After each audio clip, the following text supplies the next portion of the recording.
দুয়ারে বাসন্তী পোলাওয়ের ভাই কিন্তু চলে এসছে। এখন মনে হয় নতুন একটা দোকান নিয়েছিস নাকি ভাই? হ্যাঁ হ্যাঁ।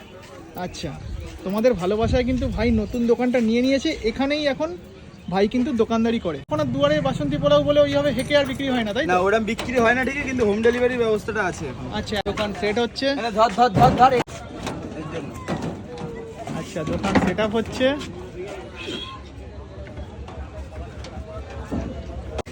আগে শুধু বাসন্তী পোলাও থাকতো, এখন কুলফিও থাকছে সাথে। আচ্ছা, গরমের দিনে ঠান্ডা হওয়ার জন্য কুলফিও। একদম। ওয়াও, কুলফিগুলোর দাম কত ভাই? এগুলো 10 টাকা দাদা, আর এখানে 10 আছে টাকা। এগুলো 20 টাকা 30 টাকা। বাহ, কুলফি এখানেই রেডি হবে। হ্যাঁ। ভাই কিন্তু এবার এক এক করে সব আইটেমগুলো দোকানে সেট আপ করছে। দেখো, এটা কি ভাই? এটা ফ্রাইড রাইস আছে, স্যালাড আছে এখানে।